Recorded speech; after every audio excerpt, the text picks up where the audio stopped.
So one of the issues with cognitive decline is that most people accept it as normal. Biomedicine accepts it as normal. But what is biomedicine? Biomedicine used to be called allopathic medicine, used to be called Western medicine. It's the kind of medicine that's practiced by your MD, most DOs, most nurses. It's the kind of medicine that you receive when you go to the hospital, basically. That's called biomedicine. Of course, MDs, DOs, nurse practitioners can practice functional medicine or functional neurology, but they have to get additional training for that. That's not part of their curriculum.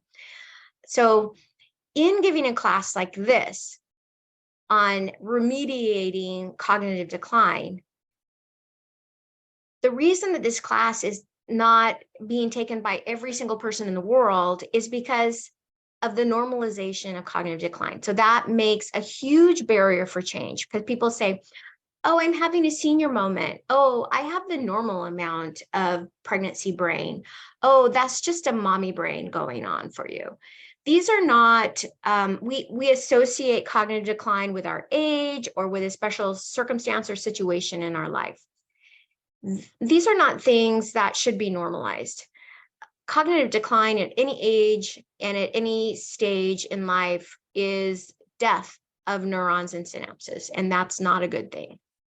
So the sooner that we can understand that cognitive decline is not normal at any age or circumstance, and that there's something that we can do about it, the better off we'll all be, and the earlier we can intervene. So for this class, it's easy to feel overwhelmed by the materials. This class is designed at a graduate or postdoctoral level. So the things in this class are complex. The information is new, and I know that you are intelligent people and that you can master it. And at the same time, you don't have to know it all. You don't have to memorize anything. You can come back to anything that you want. You can take breaks. You can basically do what you want. This is for you, and you can study it to the depth that's right for you. Just remember that there's going to be lots of repetition over these 13 weeks, and that it feels like a lot because it is a lot. It's a lot of information to take in, and you can do it in a way that's right for you. That's totally fine. What I want to start with is the idea that there's hope. So many of us have seen loved ones decline. So many of us have loved ones in memory care units, and many of us have people in our family who have died of some sort of dementia, and we're afraid. Maybe I'm next. Maybe it's going to happen to me too. I see so many people around me experiencing this, and I don't want it, but maybe I'm predestined to have it. And I want to tell you that there's hope. When I was 20, I went to Spain to work as a nanny or au pair. And I lived on a street called Ramón y Cajal. And I didn't know who that was, Ramón y Cajal. I did not know I was living on the street that was the street of the famous Spanish neuroscientist who had won a Nobel Prize. I didn't know that. And I didn't know that I was living on the street of the person who has had a tremendous impact on the field of neurology through the 20th century. So in 1913, Ramón y Cajal said, nerve paths are fixed in the adult, everything dies, nothing's regenerated, that's that.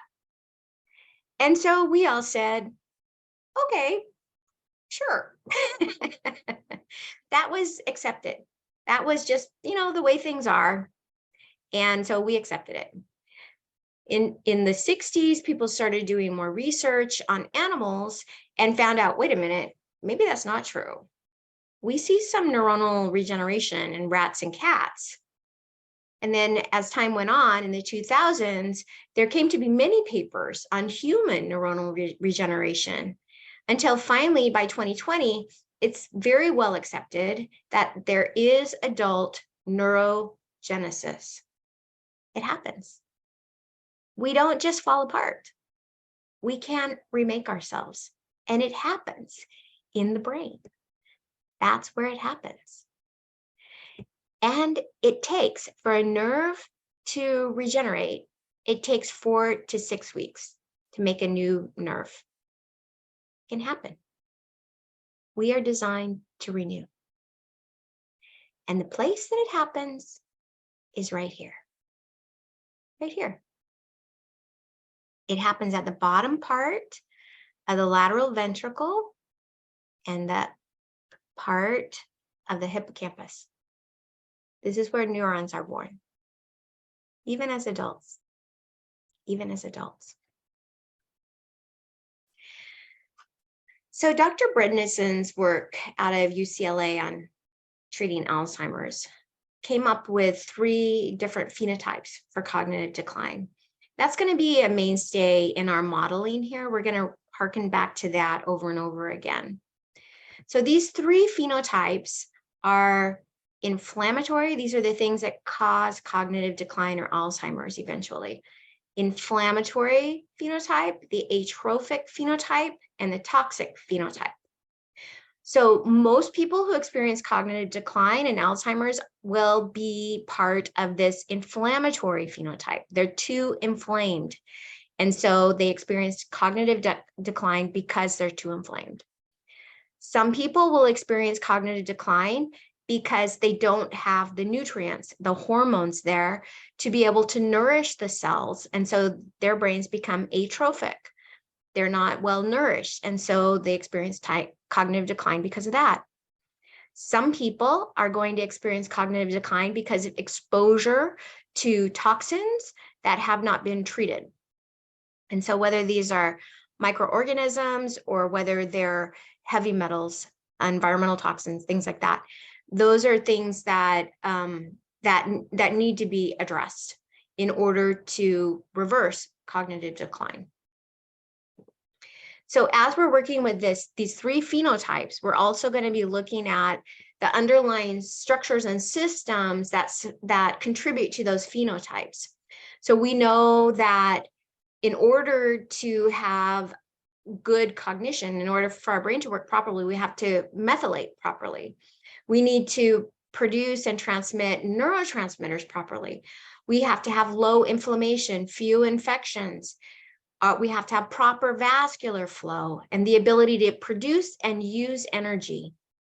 And our barrier systems need to be working in our body. And we're going to go over all of this, so don't worry. This is just an introduction. In natural medicine or functional medicine, our goal, first off, is to identify if the blood-brain barrier is sealed or not. If it's not sealed, that's the first thing we got to do. We got to seal it up. After that, we're going to identify what systems are involved in your particular cognitive decline, which phenotype you fall under. And then we're going to, using the lab work, we're going to identify what factors need to be remediated. We're going to learn how to remediate those. And then we're going to go into the elements of the pro-neurogenic lifestyle, the lifestyle that we should all be living for the rest of our lives. And in that way, combining all these things, we're going to rebuild neurons and synapses. So the epidemiology. Alzheimer's dementia accounts for most of the dementia by and large that we experience in North America and Europe. And it's twice as common in women as men. The second runner-up is vascular dementia. Then trailing, we have the frontotemporal dementia, the Lewy body dementia. And then outside of the, the disease states, we'll see mild cognitive impairment. And that means that whatever is going on for you has started to show up on testing. Before that, there'll be subjective cognitive impairment. That means that something's going on in your brain that you or a loved one notices, but by and large, people accept it as normal.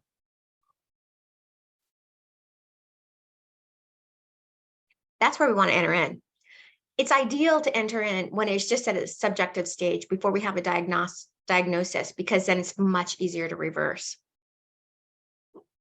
So many of us are afraid of Alzheimer's disease because we know that there's a component of inheritance to it. There's a genetic component to it.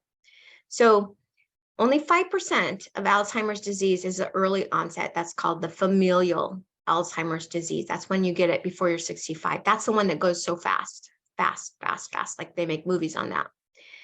But even with this early onset familial Alzheimer's, only 1% of it is related to genes, genetic mutations.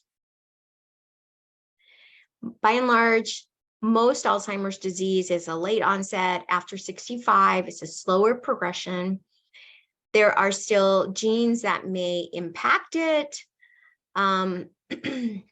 but genes have to be turned on. Genes are turned on by epigenetics. What is epigenetics?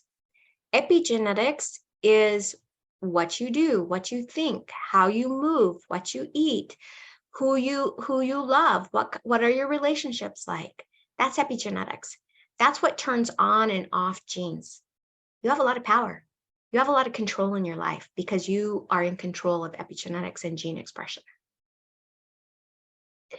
We know the risk factors for Alzheimer's disease are, of course, advancing in age and being a female. There are also, physiologic conditions that put you at risk, which would be obesity, diabetes, cardiovascular disease, and then things you do that put you at risk, like smoking or physical inactivity. Alzheimer's disease has been researched for decades now with very, very little positive outcome, very, very little furtherance of our understanding of the disease. So in the early years, the clinical trials reaped no benefit from targeting the amyloid beta plaques and did create adverse outcomes. Then in the 2012 to 2017, again, we see no clinical trial that produced significant cognitive benefit.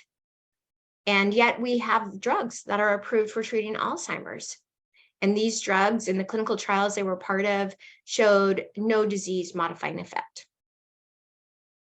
During the pandemic in 2021, we got a new FDA approved drug for Alzheimer's disease. It was fast-tracked. It was approved even though all the studies of this drug were terminated early because of the futility of the intervention. And also, those studies found that the intervention, although it didn't help Alzheimer's, it actually increased the risk for cerebral edema and intracerebral hemorrhage. Why did they approve it? So the argument for approving these drugs is that they give hope, and people need hope. And I'm going to tell you something. People do need hope. And we have hope here through the work that Bredesen has done and through the protocol that we're going to be talking about with functional medicine and functional neurology. This is where the real hope lies without the drawbacks of the drug interventions. So what is wrong with all of these studies that are not figuring out how to fix Alzheimer's? So when you see something like this, what you're really seeing is that one of two things, generally speaking. One, the researchers are asking the wrong question. If you don't ask the right question, you're not going to get the right answer. If you keep asking the wrong question over and over again, it doesn't mean you get the right answer. You're still going to get the wrong answer because you're not going to get the answer because you're asking the wrong question. The other possibility is that they were just intervening too late. because in our culture, within the biomedical model, we don't recognize cognitive decline until the very end stages of it. And by the time you're in the end stages of anything, it's very hard to reverse it. And so in the functional medicine, functional neurology approach, what we want to do is to intervene early and have the greatest likelihood of having a positive outcome.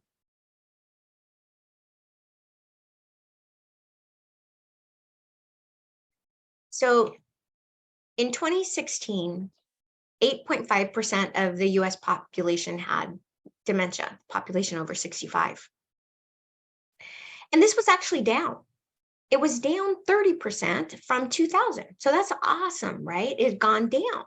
Still sounds like a lot, but it was going down. And why? Why was it going down? So the number one reason for that prevalence going down was that people were becoming more educated. And this had a greater impact on men than women. Both men and women it impacted, but men more so than women. And this is saying, you need to exercise the brain. You have to learn. You have to think. You have to keep learning if you want to keep your brain healthy. And you can do that. That's epigenetics. Awesome. You can do that. It has a huge impact. What we also found out was that things you can't control are less important than things you can control. You can't control your age, your race, your ethnicity, but you can control your cardiovascular risk and your education. That's epigenetics. You have a lot of power. You have a lot of power in determining the outcome of your brain. So we came up to 2016. We were going down in the prevalence of dementia. And then we had COVID. And then we had long COVID.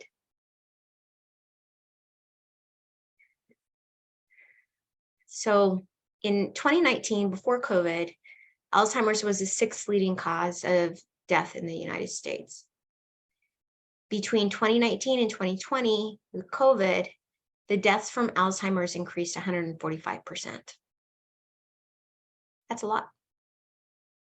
So we don't really know why. We don't know what goes into it. We don't know, well, was it because of COVID? Was it because of social isolation? Was it because of surveillance? More or less surveillance? We don't know exactly what all feeds into that. And so we're going to withhold judgment, because when we're talking about data, it takes time to clean it. It takes time to come to the big picture. And so we're just going to say, this is what we're seeing now. We don't know what we're going to see in a few years as the data is cleaned up and we understand it better. This is what we're seeing now. Another thing that is coming out in the literature is that people who were 65 and older and had COVID were at 69% more likely to get a new diagnosis of Alzheimer's within the next year than people who had not had COVID. So again, we're going to take this information and we're going to say, that's interesting. And let's also watch and see what happens as more data is crunched and as we get cleaner data. So long COVID is a thing. So long COVID now does not have a uniform definition. It's a definition that's changed over time and is still perhaps changing regionally. And so perhaps in part because of this and because of the diagnostics, then it's unclear exactly what the data say. So when we see a large variance in data reporting, so we're seeing 5 to 45% of people who had COVID will experience long COVID, like that's too big. That's too big of a range to be meaningful. So something's wrong with the data. And so that has to be cleaned. But even if it's only 5% of COVID, people had COVID who get long COVID, it's still a lot of people because a lot of people had COVID. And so we're withholding judgment. We're waiting for better data. We're keeping this in mind. Long COVID's a real thing. And we also know long COVID has a lot of cognitive impacts. So So again, because the data is early, we're not seeing like very systematic use of time and dates and diagnostic criteria, things like that. It's messy, still messy data, needs to be cleaned, but we do know that cognitive decline consistently is a component of long COVID. And it's not surprising because long COVID is a post-viral syndrome, and post-viral syndromes are not new. People suffer post-viral syndromes day and night, and they are very happy that now more money is being thrown at post-viral syndromes, long COVID, because all the post-viral syndromes are going to benefit because we're going to understand them better and we're going to know better what to do to intervene and what's going on.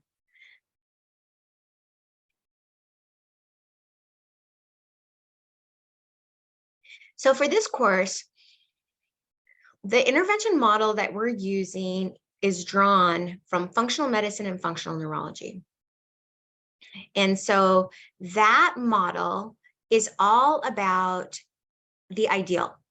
It's about approximating the ideal. So as soon as something starts moving away from the ideal, we want to identify it and bring it back.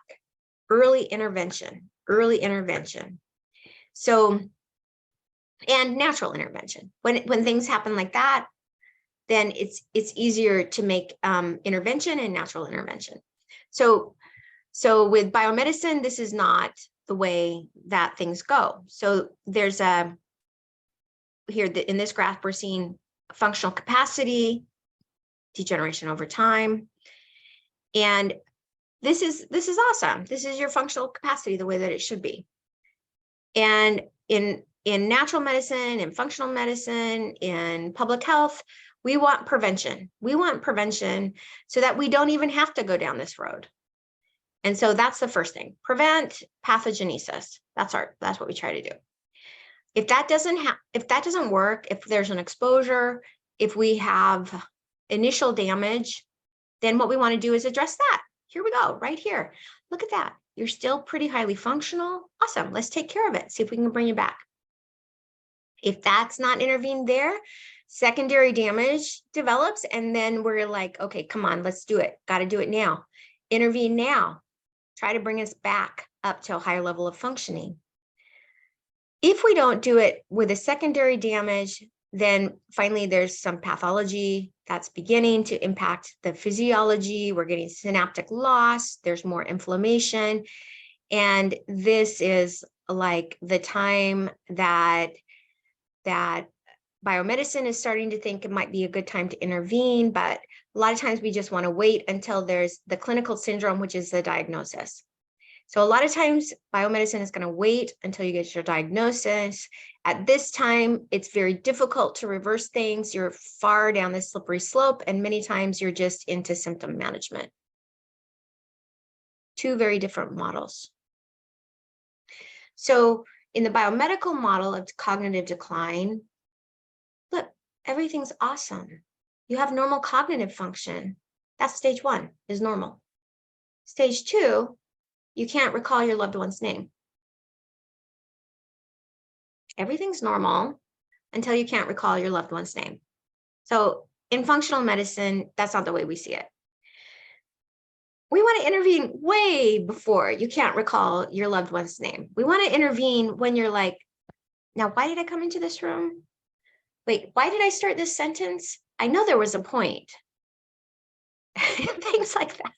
That's when you want to intervene. That's the early stage. That's when you want to intervene. That's easier. So this reminds me, this model, this biomedical model of cognitive decline reminds me a lot of my nephew's marching band grading. So all the marching bands in the state compete. They have something, let's say like a 300-point scale. 300 points. And then the top, let's say 3 bands, 5 bands, something like that. They're going to be at the very top of that 300-point scale, and they're going to be within like 1 point or half a point from each other. This is not a good scale. because it doesn't parse people out enough. And this is not a good scale. This biomedical model is not a good scale because there's too much normal and then a precipitous drop. And so this is not meaningful. This is not, to me, it's not helpful. That's why I like the functional medicine approach better, because it's better gradated so that you can know, identify something is wrong before you can't remember your loved one's name. So